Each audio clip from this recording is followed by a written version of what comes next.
প্রার্থী হিসেবে নাম ঘোষণা হতেই প্রচারে সামিল হলেন জলপাইগুড়ি লোকসভা কেন্দ্রের বিজেপি প্রার্থী জয়ন্ত কুমার রায়। সোমবার জলপাইগুড়ি ডিবিসি রোডের পার্টি অফিসে আসেন জলপাইগুড়ি লোকসভা কেন্দ্রের প্রার্থী। পার্টি অফিসে আবির খেলে রাস্তার পাশের বিভিন্ন দোকানে দোকানে যান প্রার্থী। সেখানে থাকা বিভিন্ন মানুষকে গেরুয়া আবির দেওয়ার পাশাপাশি মিষ্টিমুখ করান তিনি।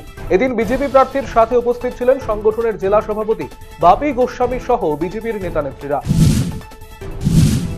সোমবার রায়গঞ্জের দেহশ্রী ব্যায়ামাগার ক্লাবের উদ্যোগে আয়োজিত হলো বসন্ত উৎসবের নানান অনুষ্ঠানের।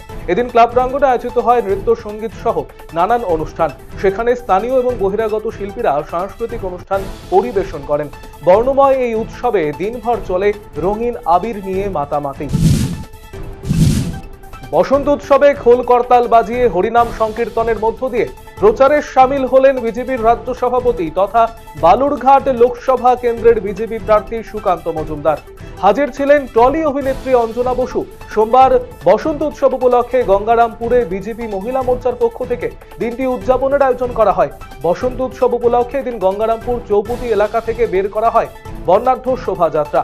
শোভাযাত্রায় বিজেপি প্রার্থী সুকান্ত মজুমদার, বিধায়ক সত্যেন্দ্রনাথ রায়, জেলা বিজেপির সভাপতি স্বরূপ চৌধুরী, সাধারণ সম্পাদক বাপি সরকার পা মেলান। নির্বাচনের প্রচারে এসে বাসিন্দাদের ক্ষোভের মুখে পড়লেন কোচবিহারের শীতলকুচির বিজেপি বিধায়ক বরেন চন্দ্র বর্মন। এদিন ছোট শালবাড়ি গ্রাম পঞ্চায়েতের ফক্করের হাট এলাকায় প্রচারে যান বিধায়ক। সেখানেই বাসিন্দারা বিধায়ককে ঘিরে বিক্ষোভ দেখাতে শুরু করেন। 100 দিনের বকেয়া টাকা চেয়ে বিক্ষোভ দেখাতে শুরু করেন তারা। খবর পেয়ে শীতলকুচি থানার বিরাট পুলিশ বাহিনী গিয়ে পরিস্থিতি নিয়ন্ত্রণে আনে। বিষয়টি নিয়ে বিজেপির অভিযোগ, ভোট প্রচারে বিধায়ক এলাকায় এলে তৃণমূলের নেতাদের প্ররোচনায় কিছু ব্যক্তি এলাকায় অশান্তি করার চেষ্টা করে, যদিও বিষয়টি অস্বীকার করেছে তৃণমূল কংগ্রেস। লোকসভা নির্বাচনের প্রাক্কালে দিনহাটা 2 নম্বর ব্লক যুব তৃণমূল কংগ্রেসের সভাপতি সুকুমার বর্মন যোগ দিলেন বিজেপিতে। সোমবার দুপুরে কেন্দ্রীয় স্বরাষ্ট্র প্রতিমন্ত্রী তথা কোচবিহার লোকসভা আসনের বিজেপি প্রার্থী নিশীথ প্রামাণিকের বাসভবনে তার হাত থেকে বিজেপির দলীয় পতাকা হাতে তুলে নিয়ে বিজেপিতে যোগদান করলেন তিনি।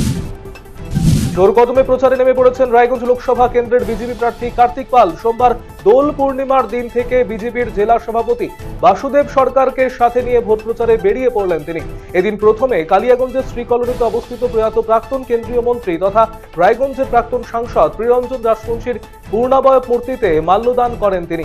এরপর দলীয় নেতাকর্মীদের সাথে নিয়ে সাহেবঘাটা এলাকায় গত বছর এপ্রিল মাসে মৃত নাবালিকার সমাধিস্থলে শ্রদ্ধা জানান। সেখান থেকে রাধিকাপুরে পুলিশের গুলিতে নিহত মৃত্যুঞ্জয়ের সমাধিস্থলেও মাল্যদান করেন। পাশাপাশি পরিবারের সদস্যদের সাথেও দেখা করেন তিনি। দুই পরিবার যাতে ন্যায় বিচার পান তার জন্য তাদের পাশে থাকার আশ্বাস দিয়েছেন বিজেপি প্রার্থী কার্তিক পাল। বসন্ত উৎসব পালিত হলো দক্ষিণ দিনাজপুরের গঙ্গারামপুরেও। গঙ্গারামপুর শহর সংলগ্ন কালদিঘি পার্কে শান্তিনিকেতনের আদলে পৌর বসন্ত উৎসব কমিটির উদ্যোগে রঙের উৎসবের আয়োজন করা হয়। এদিন প্রভাত ফেরির মাধ্যমে বসন্ত উৎসবের সূচনা করা হয়। নাচ, গান, আবৃত্তি এবং পরস্পরকে আবির মাখিয়ে মহাসমারোহে বসন্ত উৎসব পালন করা হলো। নদীবাঁধ থেকে বালি কাটার প্রতিবাদ করা এক ব্যক্তিকে বেধড়ক মারধর করার অভিযোগ উঠল কতিপয় দুষ্কৃতীর বিরুদ্ধে। এই ঘটনায় চাঞ্চল্য ছড়িয়েছে উত্তর দিনাজপুর জেলার চোপড়া থানার চিতলঘাটা এলাকায়। এই ঘটনায় জখম সোলেমানকে প্রথমে স্থানীয় স্বাস্থ্যকেন্দ্র এবং পরবর্তীতে ইসলামপুর গ্রামীণ হাসপাতালে নিয়ে যাওয়া হয়েছে। অন্যদিকে এই ঘটনায় শাহেন শাহ আকবর, মোহাম্মদ কুতুবুদ্দিন সহ তার সঙ্গীদের বিরুদ্ধে আক্রান্তের পরিবারের তরফে অভিযোগ দায়ের করা হয়েছে চোপড়া থানায়। জোর কদমে প্রচারে নেমে পড়েছেন রায়গঞ্জ লোকসভা কেন্দ্রের বিজেপি প্রার্থী কার্তিক পাল। সোমবার দোল পূর্ণিমার দিন থেকে বিজেপির জেলা সভাপতি বাসুদেব সরকারকে সাথে নিয়ে ভোট প্রচারে বেরিয়ে পড়েন তিনি। এদিন প্রথমেই কালিয়াগঞ্জের শ্রীকলোনিতে অবস্থিত প্রয়াত প্রাক্তন কেন্দ্রীয় মন্ত্রী তথা রায়গঞ্জের প্রাক্তন সাংসদ প্রিয়রঞ্জন রাজবংশী পূর্ণাবয়ব মূর্তিতে মাল্যদান করেন তিনি। এরপর দলীয় নেতা কর্মীদের সাথে নিয়ে সাহেবঘাটা এলাকায় গত বছর এপ্রিল মাসে মৃত নাবালিকা সমাধিস্থলে শ্রদ্ধা জানান।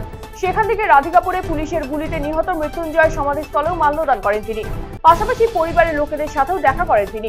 দুই পরিবারে যাতে ন্যায় বিচার তার জন্য তাদের পাশে থাকার আশ্বাস দেন বিজেপি প্রার্থী কার্তিক পাল।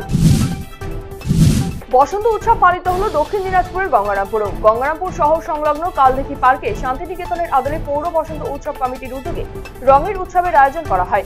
এদিন প্রভাত ফেরির মাধ্যমে বসন্ত উৎসবের সূচনা করা হয়। নাচ, গান, আবৃত্তি এবং পরস্পরকে আবির মাখিয়ে মহাসমারোহে বসন্ত উৎসব পালন করা হয়। নদীবাঁধ থেকে বালি কাটার প্রতিবাদ করায় এক ব্যক্তিকে মারধর করার অভিযোগ উঠল কতিপয় দুষ্কৃতীর বিরুদ্ধে। ঘটনায় চাঞ্চল্য ছড়িয়েছে উত্তর দিনাজপুর জেলার চোপড়া থানার চিতলঘাটা এলাকায়। ঘটনায় জখম সোলেমানকে প্রথমে স্থানীয় স্বাস্থ্যকেন্দ্র এবং পরবর্তীতে ইসলামপুর গ্রামীণ হাসপাতালে নিয়ে যাওয়া হয়। অন্যদিকে ঘটনায় শাহেনশাহ আকবর, মোহাম্মদ কুতুবুদ্দিন সহ তার সঙ্গীদের বিরুদ্ধে আক্রান্ত পরিবারের তরফে অভিযোগ দায়ের করা হয়েছে চোপড়া থানায়। মালদার ইংরেজবাজার পৌরসভার 20 এবং 22 নম্বর ওয়ার্ডের কাউন্সিলরের উদ্যোগে সোমবার সন্ধ্যায় আয়োজিত হল বসন্ত উৎসবের অনুষ্ঠান। এদিন মালদার কোঠাবাড়ি এলাকায় মহানন্দা শিশু উদ্যানে আয়োজিত এই অনুষ্ঠানে নৃত্য এবং গান পরিবেশন করে এলাকার ক্ষুদে শিল্পীরা। একে অপরকে রং মাখিয়ে রঙিন করে তোলে। 20 নম্বর ওয়ার্ড কাউন্সিলর চৈতালি ঘোষ সরকার, 22 নম্বর ওয়ার্ড কাউন্সিলর বাবলা সরকার সহ অন্যান্যরা উপস্থিত ছিলেন এদিনের অনুষ্ঠানে।